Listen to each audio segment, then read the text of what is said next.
ಇನ್ನೊಂದ್ಸಲ ನೋಡ್ಬೋದು ನೀವು ಎಷ್ಟು ತುಂಬಾ ನೀರು ಹಾಕ್ತೀನಿ.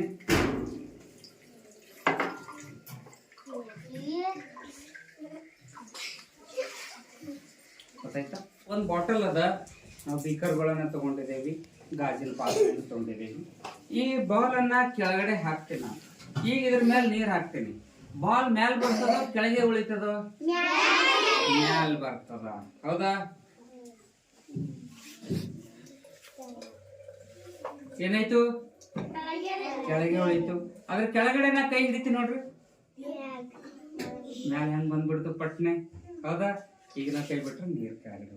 ಇನ್ನೊಂದ್ಸಲ ನೋಡೋಣ. ನೋಡ್ರಿ, ನಾ ತುಂಬಾ ನೀರ್ ಹಾಕ್ತೀನಿ, ಮೇಲ್ಗಡೆ ನೀರು. ಅದೇನಾಗ್ಯದ, ಬಾಲ್ ಕೆಳಗಡೆನೆ ಉಳಿತು. ಬಾಲ್ ಹಗುರದ ಆದ್ರೂ ಮ್ಯಾಲ್ ಬಂದಿಲ್ಲ. ಕೆಳಗಡೆನೆ ಕೈ ಹಿಡಿದು ಕೊಡ್ಲೇನೆ ಮ್ಯಾಲ್ ಬಂತಲ್ಲ. ನೋಡ್ರಿ ಯಾವ ರೀತಿ ಆಗ್ತದ ಅಂತ ಹೇಳಿ. ಅದೇ ಬಾಲನ್ನ ನಾ ಈ ಬೀಕರ್ ಒಳಗೆ ಹಾಕಿನಿ. ಈಗನು ಇದ್ರ ಮೇಲೆ ನೀರ್ ಹಾಕ್ತೀನಿ ನೋಡ್ರಿ, ಮ್ಯಾಲೆ ಬರ್ತದೆ ಈಗ. ಆದ್ರೆ ಇದ್ರೊಳಗೆ ಹಂಗಾಗ್ಲಿಲ್ಲ. ಯಾಕಾಯ್ತು ಗೊತ್ತಾ?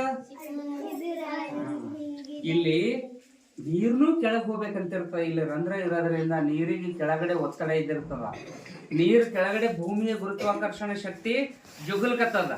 ಅದರ ಸಲುವಾಗಿ ನೀರ್ನು ಕೆಳಗ್ ಬರೋದ್ರಿಂದ ಈ ಚೆಂಡಿಗೆ ಏನಾಗಲ್ಕತ್ತಿತ್ತು ಅಂದ್ರೆ ಕೆಳಗೆ ಒತ್ತಲ್ಕತ್ತಿತ್ತು.